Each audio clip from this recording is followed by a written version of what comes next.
Welcome to Man vs. Neighborhood.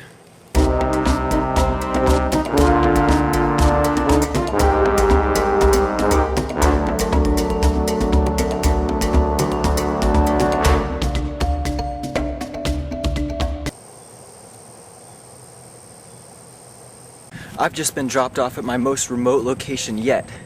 The nearest cell phone tower is probably about at least half a mile away. I've got to keep my senses sharp and my eyes open if I'm going to survive out here. Some of the most dangerous things out here are cars. If there's one thing you don't want to get hit by, it's a car.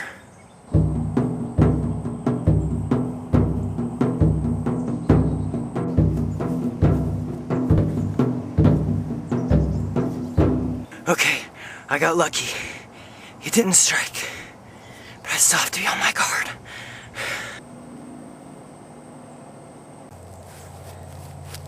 I think I'm lost. Remember the first rule of being lost. Always follow your nose.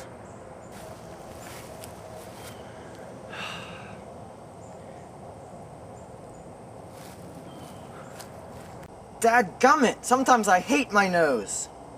The leaves from this pricker bush are so sharp, you can use them to shave. Mother! If you injure your face with something pointy, you can put leaves on your face.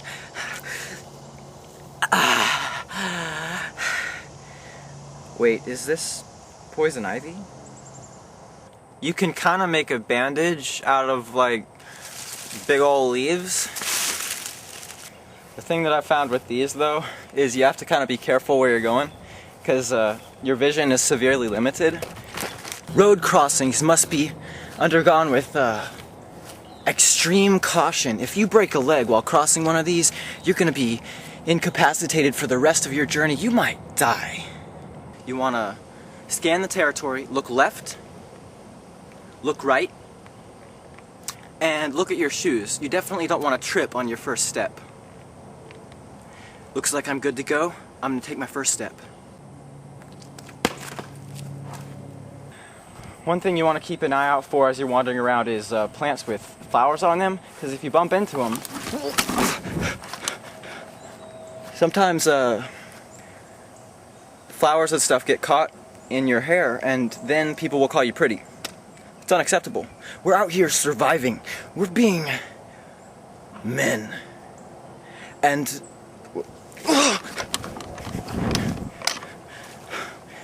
fortunately, no one saw me.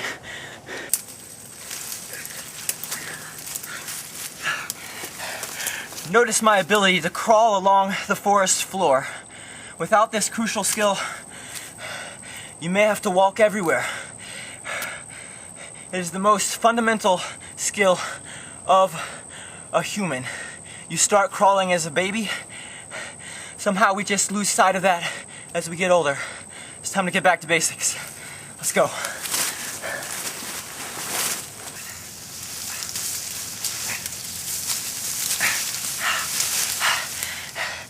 Food is a major problem in the wild.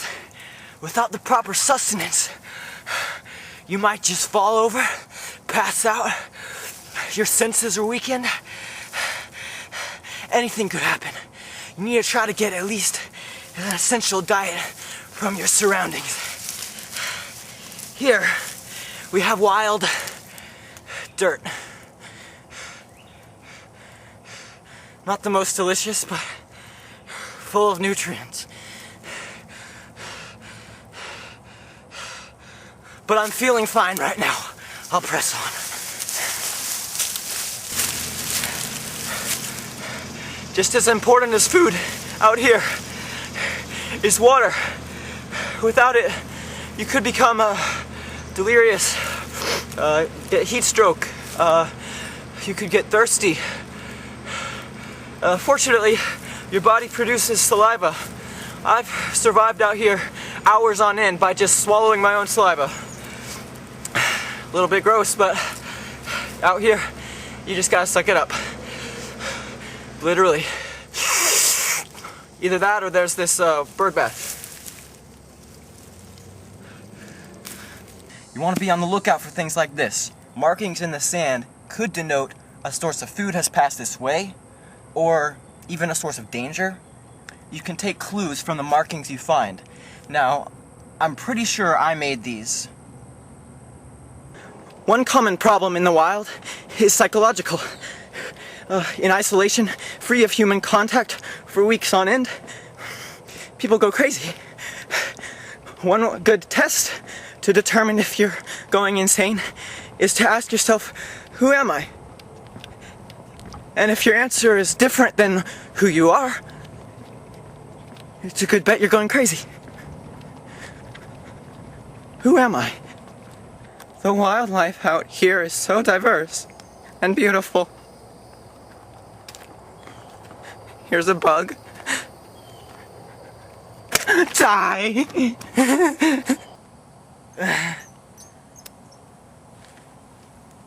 I know I don't have service, but it's okay to send texts to nobody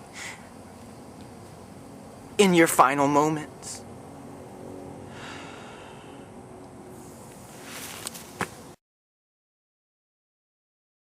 So I didn't realize that my neighbor was behind me while I was recording that. So I stood up and turned around, and what do you say? How do you recover from that? I was just like, I hope I'm not freaking you out. I was kind of joking before, but this is kind of like man versus neighborhood for real.